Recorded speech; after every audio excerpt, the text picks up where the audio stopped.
चंद्रमोहन शर्मा, भाई कांग्रेस के लोग संविधान और लोकतंत्र की इतनी चिंता कर रहे हैं आज की तारीख में। अभी पहले तो कह रहे थे कि 400 अगर पार हो गए तब संविधान नहीं बचेगा। अब फिर उन्होंने जब 240 आई तो उन्होंने कहा कि भाई अब संविधान बच गया क्योंकि हमने इनको 400 पार नहीं जाने दिया। आज फिर से संविधान लेकर आ गए कि फिर से संविधान खतरे में हो गया। तो इस संविधान में खतरे वाली राजनीति कब तक करते रहेंगे भाई? ये कांट की हांडी जो है कितनी बार चढ़ेगी?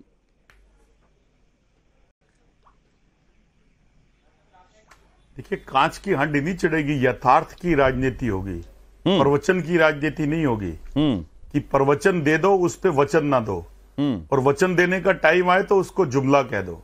क्योंकि 2014 में जो प्रवचन दिए थे वो 19 गुजर गया, 19 में जो प्रवचन दिए थे 24 आ गया, 24 के आने के ऊपर भी आज क्या बोला है कि सोल्यूशन चाहिए, सोल्यूशन नहीं। तो वो तो हम भी कह रहे हैं कि स्लोगन नहीं चाहिए, आज सोल्यूशन तो कौन चाहिए। सी सरकार स्लोगन नहीं देती भाई? जो 50 गरीबी हटाओ का नारा भी तो आप दिए थे, गरीब हट गए क्या? अभी भी तो वही गरीबी की राजनीति कर रहे हैं खटाखट। अब वो दूसरा फॉर्मूला राहुल ले आए, खटाखट फॉर्मूला ले आए उसको हटाने का। तो राहुल तो इंदिरा गांधी हटा रही थी, उनसे नहीं हटा। रंजीत जी तो जुमले तो हमेशा चलते रहे। रंजीत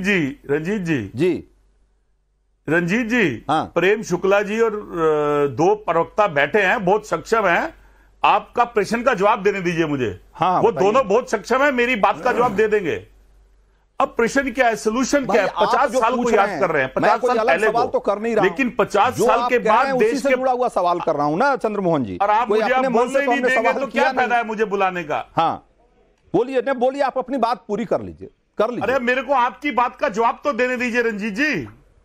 भाई मैं कह रहा हूं संविधान, आप चंद्रमोहन शर्मा भाई, हमने सवाल किया आपसे कि भाई लोकतंत्र और मैं मुंह पे हाथ रख लेता हूं, आप बोलिए। हाँ नहीं आप, मैं भाई एक छोटा सा सवाल हमने किया, उसका जवाब आप नहीं दे रहे हैं भाई। आप ये चाहते हैं कि आपको बोलने की छूट दे दी जाए, आप जो चाहे बोल दें। मैं कह रहा हूं उसी से जुड़ा हुआ काउंटर क्वेश्चन नहीं कर सकता हूं क्या मैं आपसे? अगर नहीं कर सकता हूं तो भी आप बता दीजिए। चलिए, नहीं मैं मुंह पे हाथ रख के सुनूंगा, आप बोलिए। आप बोल लीजिए, मैं सुनूंगा। नहीं आप बोल लीजिए, बोलिए ना। नहीं, अगर आप बोलने देंगे तो मैं बोलूं, नहीं तो मुंह पे हाथ रख के सुनता रहूंगा। बुलाया ना श्रीमान आपको। देखिए अभी बात क्या है कि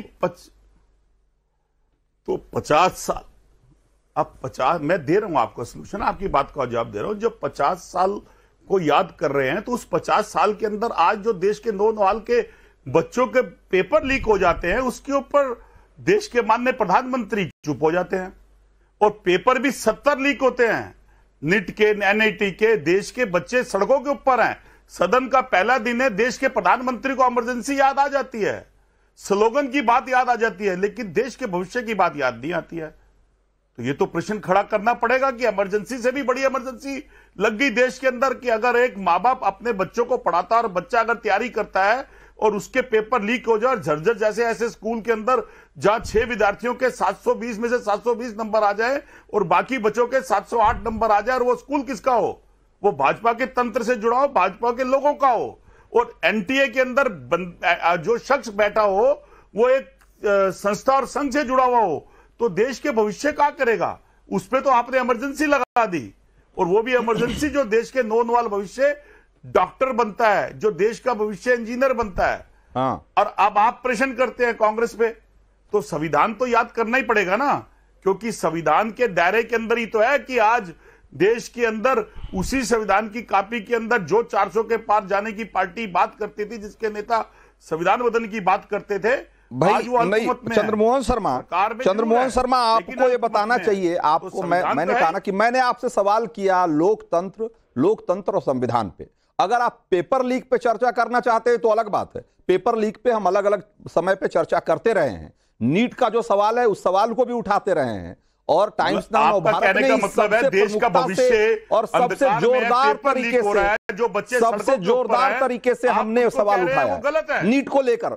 सवाल ही नहीं है क्या हम नीट पे और पेपर लीक पे भी सवाल करने के लिए यहाँ हैं? नहीं, मैं सवाल कर रहा हूं कि भाई लोकतंत्र अगर खतरे में है तो कैसे खतरे में है? और अगर लोकतंत्र अगर आपको लगता है कि पेपर लीक की वजह से लोकतंत्र खतरे में है, तो भाई अखिलेश यादव के साथ आज प्रदर्शन कर रहे थे, अखिलेश यादव के साथ प्रदर्शन कर रहे थे ना राहुल गांधी, तो उनको बताना चाहिए कि अखिलेश यादव के समय में कितनी बार पेपर लीक हुआ है, क्या उस पर भी तो बात होनी चाहिए ना। क्या पेपर लीक सिर्फ इन्हीं के राज में हो रहा है क्या?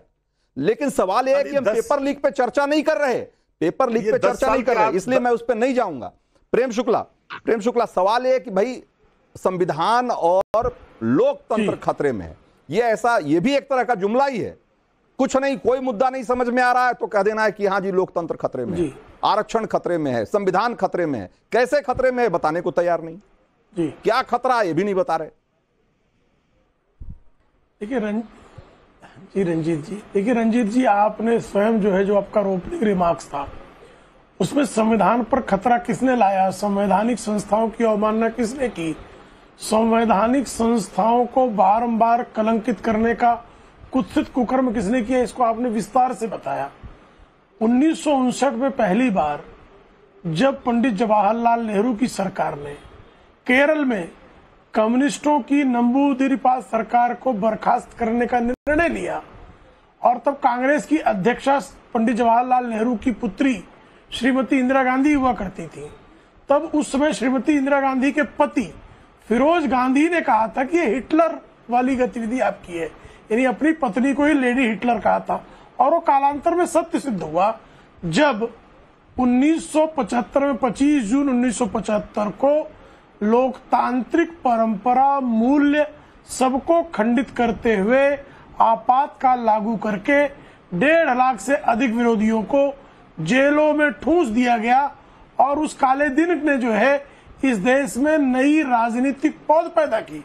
आदरणीय मुलायम सिंह यादव जी हो, लालू जी हो, रामविलास पासवान रहे हो, ये सब जयप्रकाश नारायण जी के नेतृत्व में, आदरणीय अटल बिहारी वाजपेयी जी, आदरणीय आडवाणी जी सब जेल गए, नानाजी देशमुख सब जेल गए।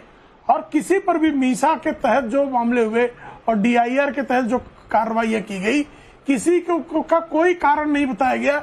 ये इस देश में हुआ। 90 से अधिक सरकारों को, जो नंबूदिरीपा से प्रारंभ होकर नीतीश कुमार तक 90 सरकारों को बर्खास्त करने का काम कांग्रेस की केंद्र की सरकार ने किया।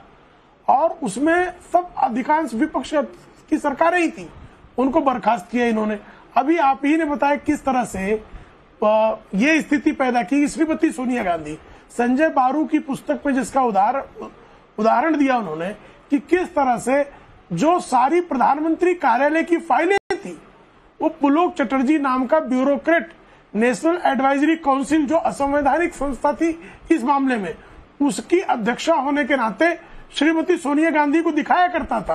ये भारत का जो संविधान है जिसमें प्रधानमंत्री कैबिनेट का सर्वोच्च व्यक्ति है, प्रधानमंत्री मंत्री नियुक्त करता है, उसकी फाइलें ले जाई जाती थी। और राहुल गांधी का उदाहरण तो आपने दिया ही दिया। तो संवैधानिक मूल्यों को पतित करने सही का बात कार्य, नहीं, मैं कह रहा हूं कि ऐतिहासिक पृष्ठभूमि तो है ही उसकी। मैं कह रहा हूं कि आज भी अगर लोकतंत्र अगर खतरे में है, लोकतंत्र खतरे में है, तो लोकतंत्र कैसे खतरे में है भाई? ये तौसीफ खान को भी बताना चाहिए कि भाई अगर बंगाल में कोई बीजेपी को वोट दे देगा, आप उसकी हत्या करने लग जाएंगे, आप उसको मारने लगेंगे, उसको घर से भगाने लगेंगे, उसके घर पे बम फेंक देंगे, तो क्या लगता इससे संविधान की जीत हो जाएगी?